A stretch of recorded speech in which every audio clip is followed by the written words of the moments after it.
এবার বডিটা আমাদের নিয়ে যেতে হবে।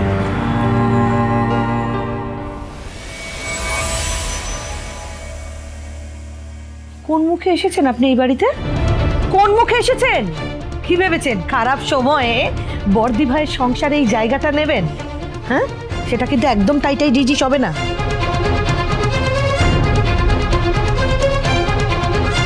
না চুপ, একটাও কথা নয়। হ্যাঁ, জানেন না আমাদের বাড়িতে এখন কি পজিশন?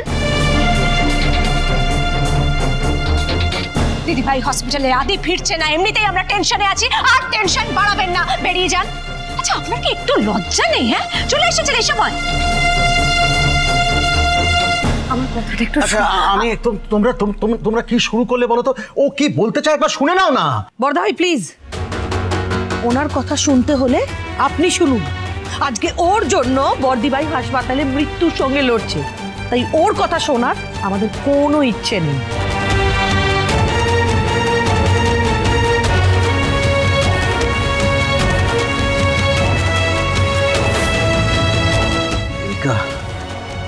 এত কিছু ঘটে যাওয়ার পরেও তুমি আবার কেন এখানে?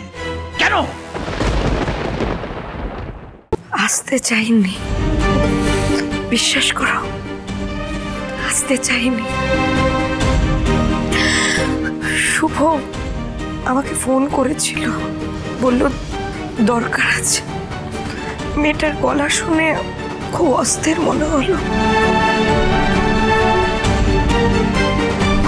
তাই জন্য আবার এ বাড়িতে ছুটে এলাম।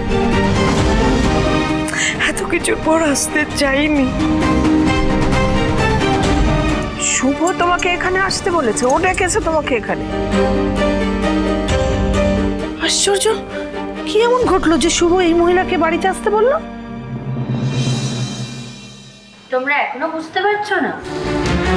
আসলে শুভদি চাইছে দাদা ভাইয়ের আসল মাকে এই বাড়ির পার্মানেন্ট মেম্বার করতে। হ্যাঁ, সেটা অনেক দিন ধরেই। আসলে শুভদি যাতে নিজের পজিশনটাই বাড়িতে ঠিক রাখতে পারে। শুভদি তো বুঝে গেছে শুভদির আসনটা এই বাড়িতে টলমল করছে।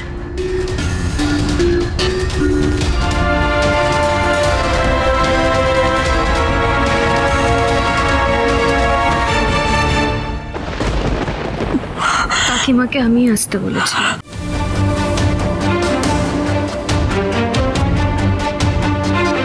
শুভ, ঠিক আছে, তুই এসছিস, কিন্তু বাকিরা? হ্যাঁ রে, বাকিরা কোথায়? আমার দাদু ভাই কোথায়? শুভ, শুভ রে, সব ঠিক আছে তো? হ্যাঁ, দাদু ভাই কোথায়?